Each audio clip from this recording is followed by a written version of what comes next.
Hello, everybody. Welcome in to the Basketball Bulletin. National TV games.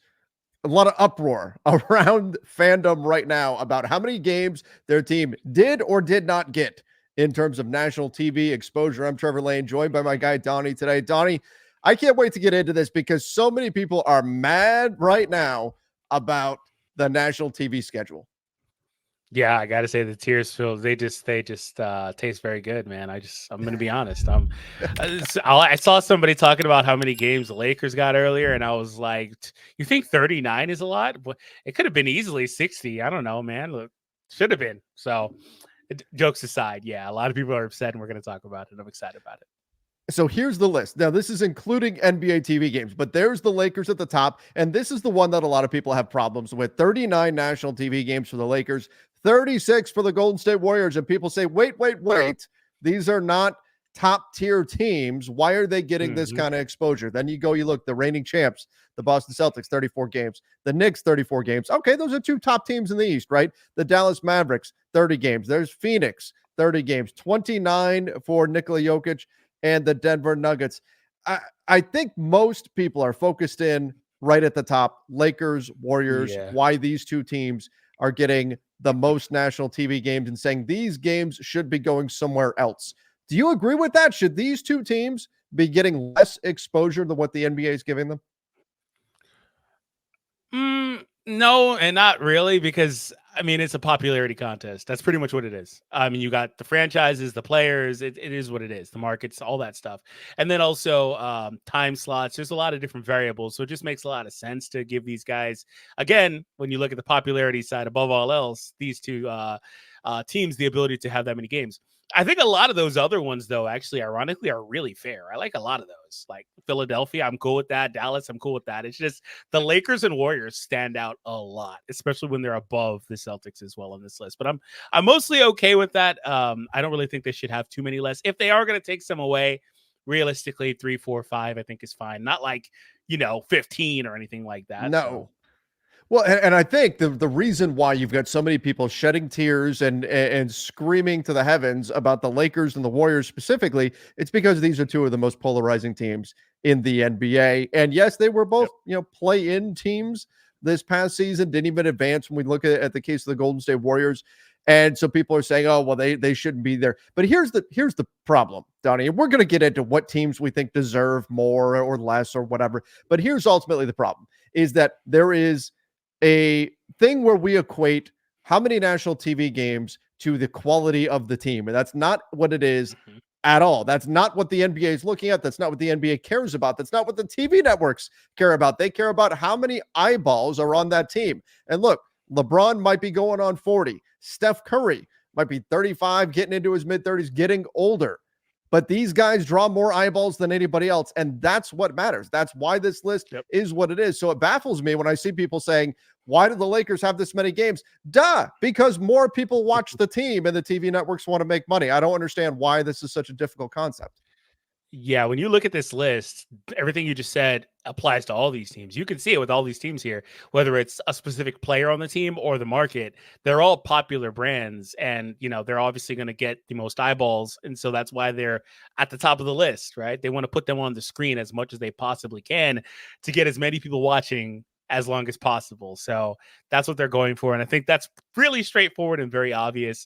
I mean, if you were to try to shuffle the list based on last season's record or something like Mhm. that, then the list looks very different. But you also could wind up with some other teams that are maybe not as likable towards the top of the list. Now, I also do understand the sentiment too, where it's like maybe there are some teams, which we'll talk about in a minute, that would, garner more fandom if they, for lack of a better term there, if they got more chances to be on national TV. I think that's always the Fair. case, like year over year, where if you were able to put some of these other teams in that spot, you could maybe get more fandom in those specific areas. But what the NBA likes to try to do is they like to try to bank on the thing that they know that'll work for them, right? Instead of trying to push something else to the forefront. So that's where the unfortunate side of it is. But I mean, all this stuff makes pretty much sense to me. Like you said, you got LeBron there, you got the Lakers brand. I mean, that just makes too much sense. Like it's obviously going to be at the top of the list. The And the like you Lakers said, brand, bankable. yeah. So like it's bankable, yeah. But like the Lakers is so they're so crazy because even when they're bad, they're still towards the top of this list. And then you just mixed out with LeBron, so obviously they're going to be at the top of the list. It's very straightforward, very obvious. Yeah, and you could say, well, Lakers are a play-in team, but the bottom line, they draw eyeballs. Bankable. Yep. It's why Lakers versus Warriors is happening on Christmas Day. Is that the most compelling matchup in the world? I mean, we've seen it. LeBron against Curry, though. Everybody knows you're going to watch that. In the NBA, they're going up against the NFL on Christmas Day now because the NFL is encroaching on that territory. And they're saying, we can't mess around. We can't get cute with this. Let's go with what works. It's the same thing with the national TV games, especially as they're going to head into a new TV deal.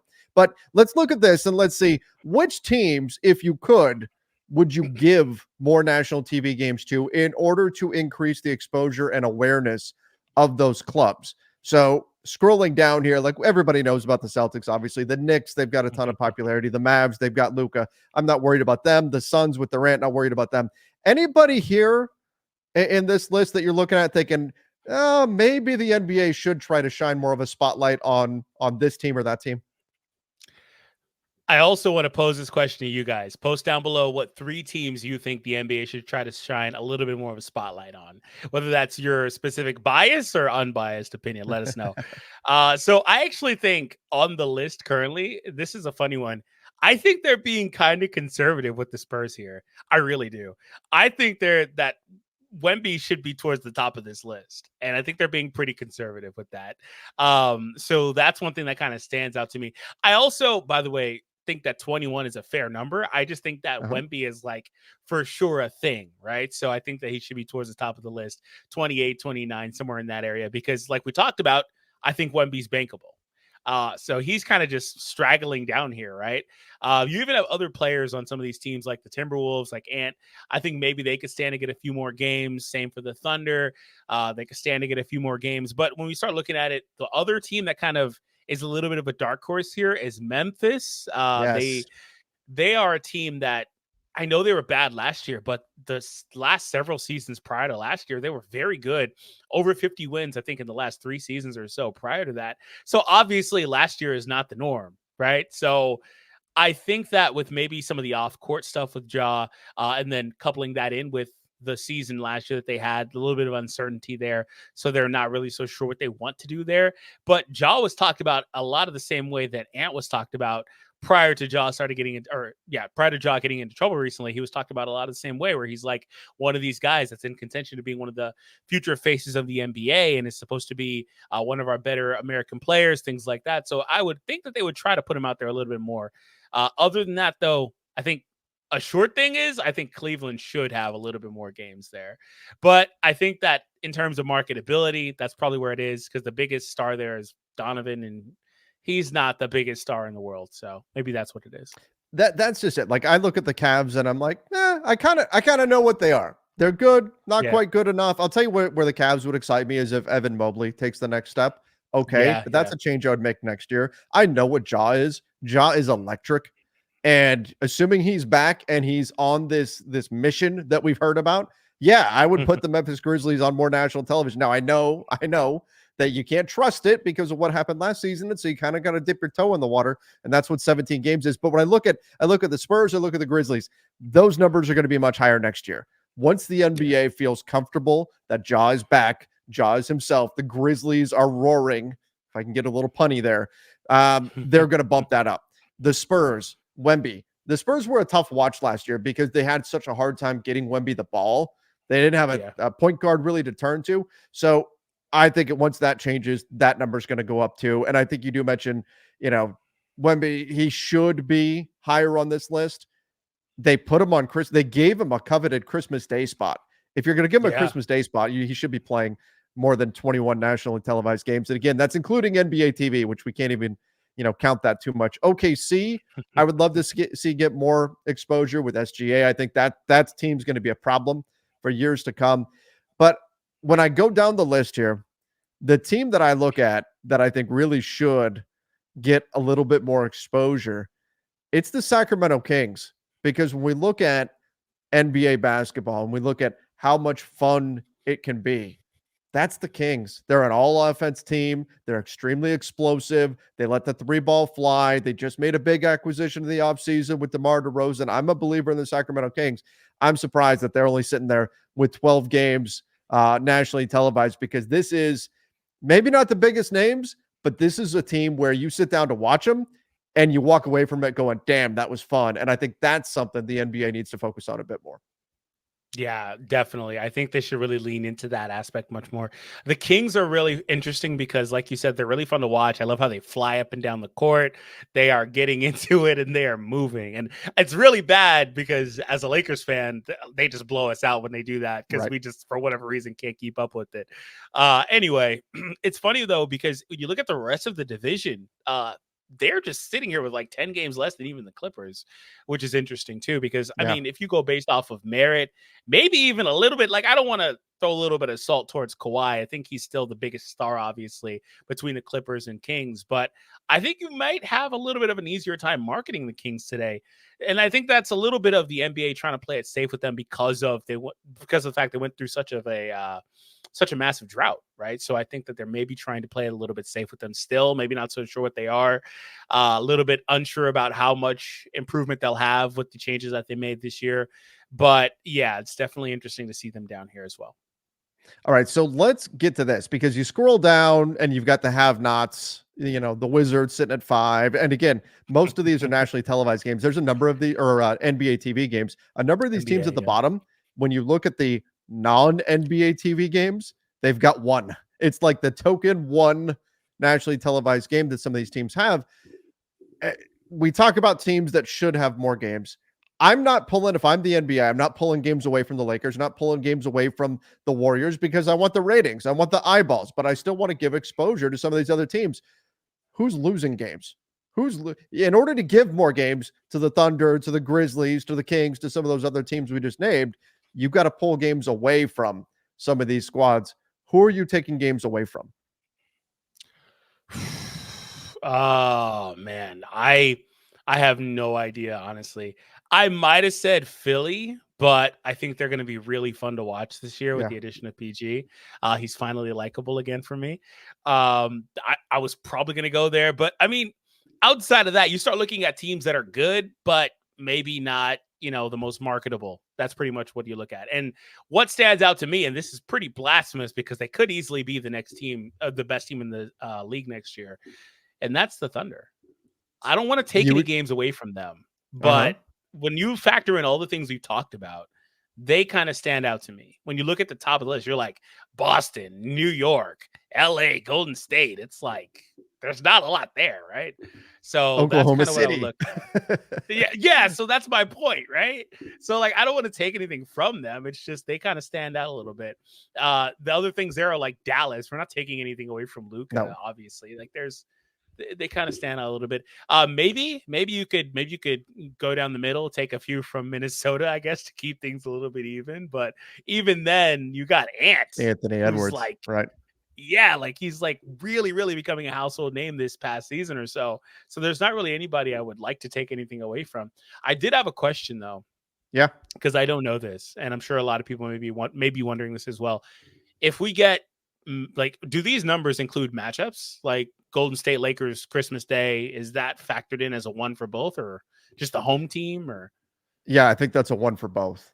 That's a nationally televised game. They would count for both. But here's what and it's cold, but honestly, I look at Brooklyn. I know they only have 5, and it's probably only 1 if we scroll down and we take away the NBA TV games. But I know Brooklyn's going to be tanking, right? That's part of it too, right? Like, I don't want to kick teams while they're down, but I know there's going to be a crazy tank race this year. Teams are going to be trying to get Cooper Flag, and I don't blame them. I'd be doing it too. If I'm a Brooklyn Nets fan, I'm thrilled that my team has decided to take a step back and traded away guys. But let's take these games away from the teams that are clearly tanking, that are not trying to win. They're not going to produce compelling basketball. I know it's a big market, but I would take some games away from the Brooklyn Nets. The Portland Trailblazers, they're 4 games. I guess there's really only 1 when you look at non-NBA TV games, but take away a few more of those. What are we doing with the Jazz here? Jazz, do they know it's a tanking season? The Jazz are tough because Lauri Markkanen is good, I would Yeah. probably leave them, I think, at 7, because there's always that threat. Remember that run they went on 2 years ago when they were just randomly really good at the start of the Yeah. season for like the first 2 months of the Super good. season? Yeah, there's always that threat. But I think the Miami Heat are not going to be as exciting as they've been in years past. I would pull a few games from them.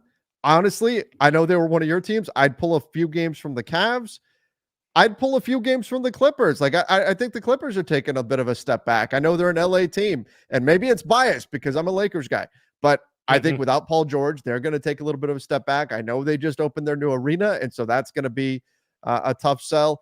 But I'll tell you what, if I could remove a bunch of games from any specific team, I know they're not going to do it because of Giannis, but I just don't trust Milwaukee. the Milwaukee Okay. Bucks anymore. I don't trust the Milwaukee Bucks. We've had 2 seasons in a row of them underperforming. I don't trust the Bucks enough. I'd be pulling 5, 6 games easy from Milwaukee and redistributing those towards the Kings, even the OKCs of the world, and trying to build some new stars, because Giannis' star, it's built, it's established. We know what he is. I would take that Milwaukee team, say you guys got to prove it again, and I'd pull some games away from them.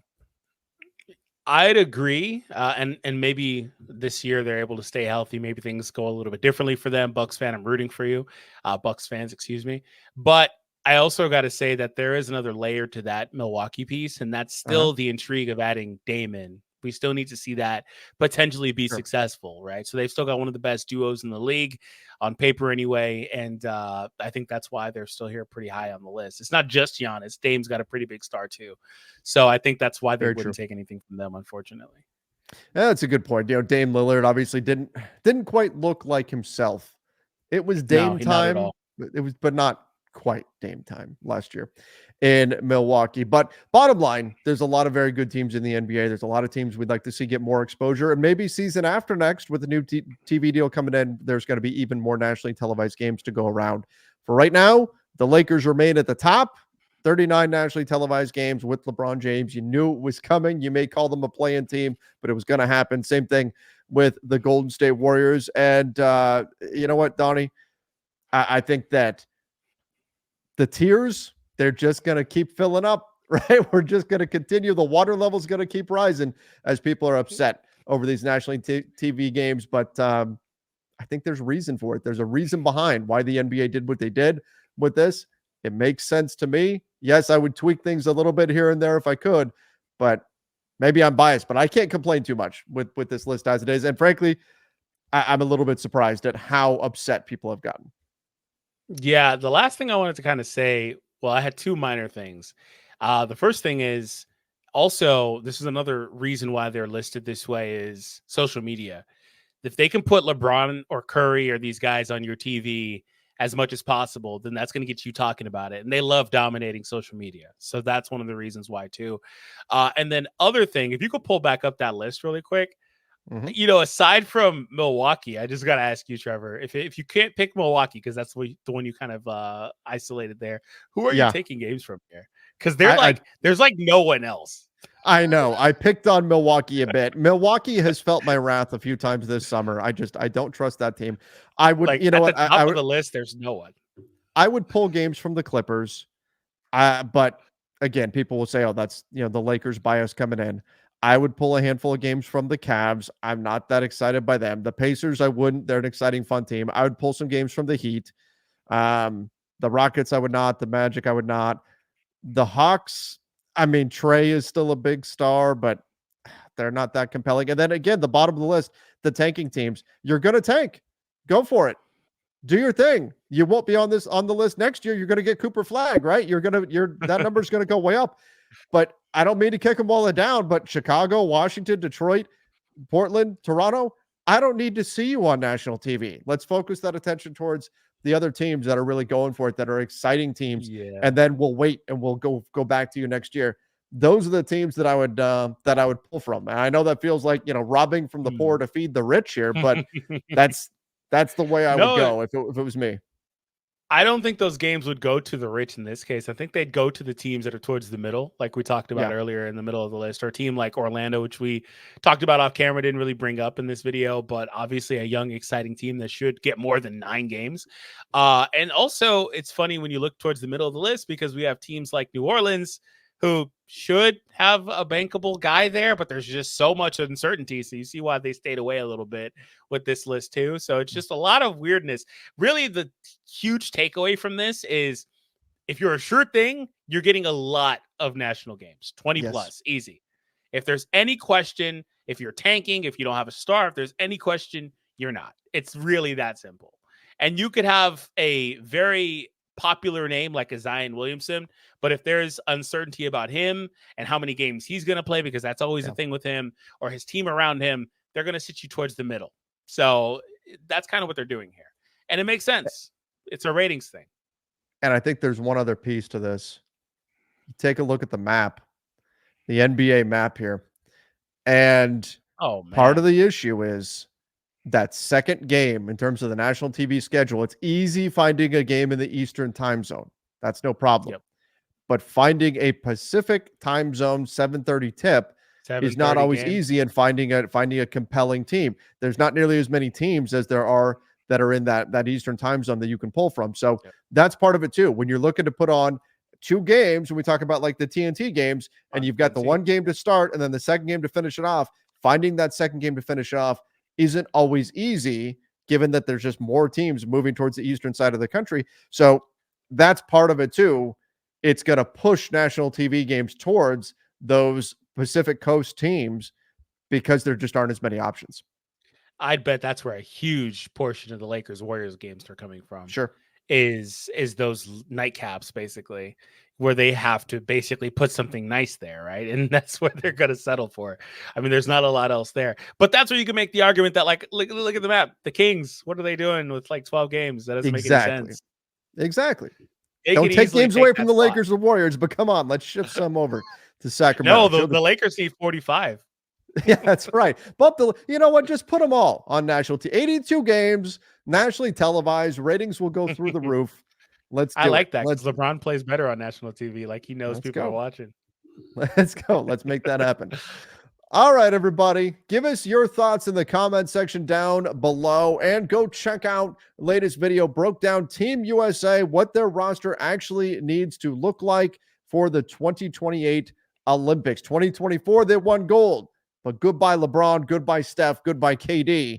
Who needs to step in to those spots? I broke down the whole roster, did a full build, so make sure you guys go check that out. Till next time, everybody. See ya, and stay safe.